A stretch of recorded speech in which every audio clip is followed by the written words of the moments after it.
Here we have 7 tips to help you achieve academic success. Welcome to the Learning Platform. A very good afternoon, good evening, or good morning, depending on the time you're watching this video. Um, we want to look at a mind map. Now, to begin with, what is academic success? Is a question that we need to ask and understand. When we talk about academic success, it actually means different to different people, whether you want to explore a subject area that you are passionate about or enhance your credentials or to like advance your career. One of the primary purpose of education is to help you reach your full potential and professional potential. To achieve this, that is why we're coming up with these clear, actionable objectives uh, to develop a good habit, skills to and guide your learning and keep you on track in your with your studies. So how do you achieve academic success is another question that we have to get an answer to. To achieve academic excellency, you have to set a set of achievable short and long-term goals in one key to academic success. When you set actionable objectives and incorporate skills and behaviors like time management, good study habits, and resilience, it is easier to create and execute a different and effective study plan. Track your progress and reach your milestone. So if you're unsure on what you want to do, please watch this video. If this is your first time to be in the Viral Learning platform, subscribe to the YouTube channel for more experiences and more insights. And let's get started.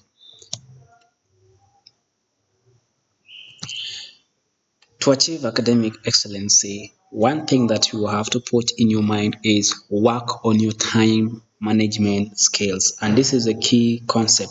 One of the critical skills for academic success is it's managing of your time for studies.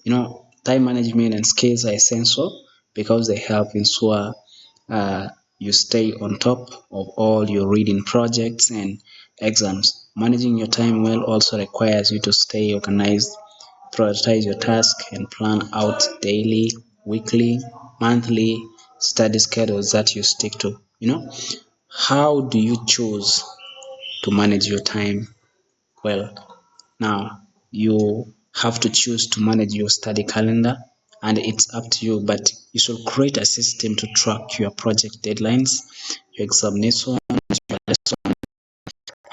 study sessions in a way that is accessible, whether that be a time management uh, procedure. Maybe you use a timetable that you have drawn. Maybe you come up with a physical calendar. Maybe you follow the school program. As long as you carve out specific amount of time each day, you know, or a week, or uh, in a day, to ensure you accomplish your high priority items, you will set yourself up for success. It can also be helpful to let the important people in your life know about the times you have reserved for your studies, so you can avoid distractions and stay focused on tasks that is in your hand. Make sure you have your own personal calendar, timetable that balances every activity that you are supposed to do. And next, you have to set small goals to help you accomplish larger goals. One of the best ways to help you meet your larger long-term goals is by tracking smaller goals that will help you to achieve the results you desire. Create smart goals that are clear and realistic, and use your resources and time productively. SMART is acronym that stands for specific, measurable, achievable, relevant, and time bound. Now, by setting SMART goals, you give yourself the opportunity to take a hard look at your objectives, understand what is motivating them, and pinpoint the actions you need to take to meet them. An example of a smart academic goal is I will work to improve my grade from B to A by devoting 4 hours a week to studying my notes, maybe 4 hours a day to studying my notes, reading, having flashcards, for the next 1 month, 2 months, maybe for the next term, for this term, when the time has actually just begun. That's example of a smart, specific, a smart goal that you can achieve, which is very specific, which is measurable, achievable, which is even relevant, and it is time bound. Now, thirdly, you have to actually surround yourself with supportive people who can be able to motivate you. When you lean on people who support your educational journey, it can actually be of an importance. It can invigorate you and help you stoke your determination, and with family, friends, co-workers, maybe co-students, it's important to open up about your experience of returning to a school to enhance your skills, to enhance your education, both in accomplishments and challenges that you face. It can also be helpful to share your your your your students, your peers, what you have been going through, so that they can give you ideas on how you can be able to focus. Maybe your teachers, your instructors in schools, you can also share difficulties, challenges that you're going through. They will give you psychological support and emotional support too, because your course, your learning, your project, your presentations, your discussion, you'll have many opportunities to collaborate with your classmates, share your experiences, and help each other to excel in your studies. And you'll also interact with a wide variety of people, and who in different fields, in different subject areas, if I may say, who are more willingly to support you by addressing any question that may have concerned you. Um, Fourthly, you will have to build a good study habit.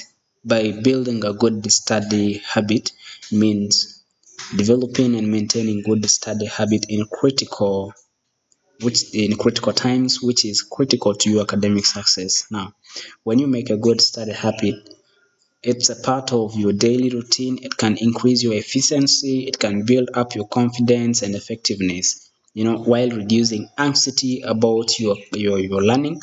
The reality is that your days are likely already packed with work.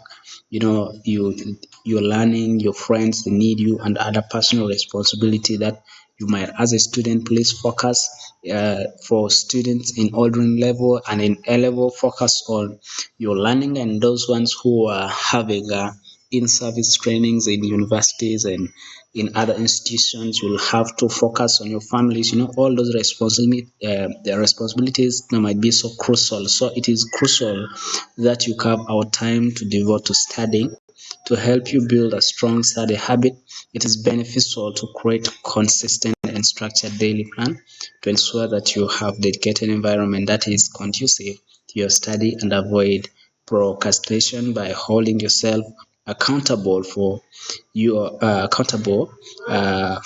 dedication to your study sessions. So please take note that you have to take effective notes when listening to your teachers, when you're reading, when you're listening to your tutors, your lecturers, and when you're getting your study materials. Take effective notes, and it is actually extremely helpful for you understanding your study trend, completing assignments. There is a definite strategy for doing that. First, be selective and pay attention to concepts that your teachers, your instructors, your lecturers indicate that are important. Look for sections, headings, or summaries. Summary is also very important in your reading that highlights essential materials. Then Once you have identified major concepts, write them in your own words to make you get them more understandable and memorable. Now, create mind maps. A mind map is actually a diagram that represents how various ideas relate the main concept. Using mind maps can be an effective way of organizing and summarizing key concepts, particularly if you're a visual learner. Start by writing the central concept in the mind of your page and then draw curved minds, benchmarking to the others which are related. Then bring related ideas. Then you can add branches and relate ideas with further points. You can also use different colors, pictures, you know. All this is going to build your strength and set achievable goals for your study sessions. Now, you also need to take breakup study sessions. While some long study sessions can be avoided, you can break up your study time in shorter increments. This is basically for those in high institutions. That's because your brain needs some break. That's why in a school setting we have breaks. Students normally come to school and they have time for break. They have lunch breaks. At least their break sessions. It's very, very, very important to have these breaks, and that is that's because your brain needs these breaks. Very important to the process and that stores information.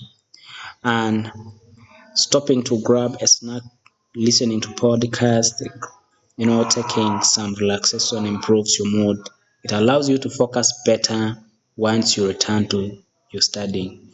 Now, the fifth point that I want to share with you about your studies is developing patience.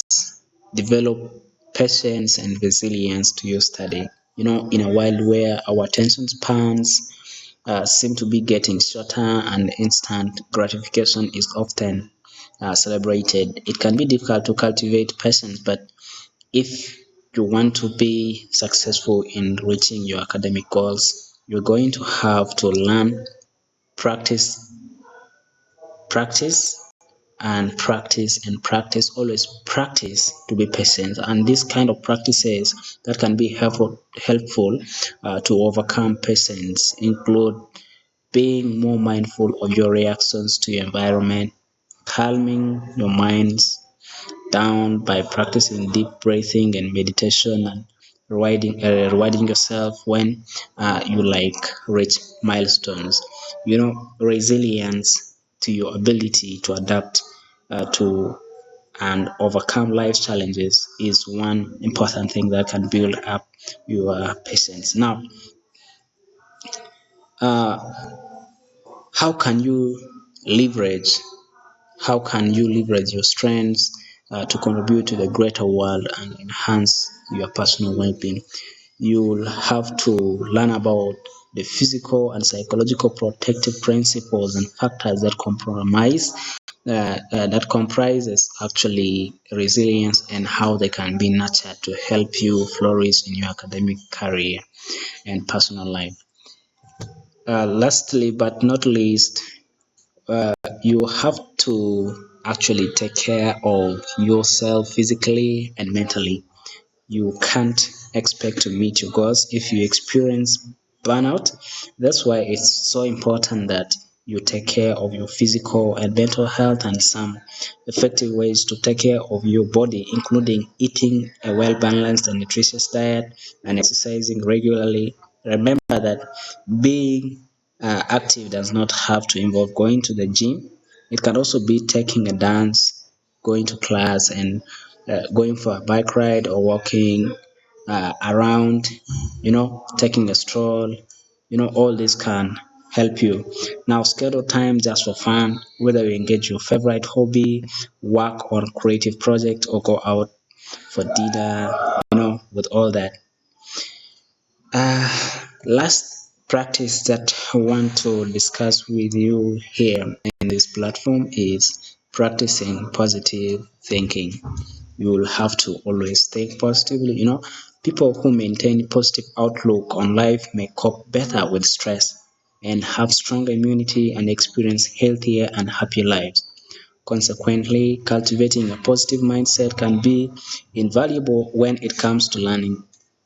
Positive psychology in specific study of what helps you to thrive in all aspects of life. It's very important, you know, uh, address questions surrounding what it means to be happy and learn the theory and science that supports the conceptual framework of well-being with hands-on experience, group activities, and you'll discover how to build well-being in yourself, in your community. So uh, you can as well take that. So thank you for your time, and thank you for being watched to this video. If this is your first time to be in Divine Learning platform, please subscribe to the YouTube channel. And if the video had been so important to you, you can as well uh, like it and subscribe and even share. Thanks for your support. This is Ben Ebo once again in Divine Learning platform. Thank you.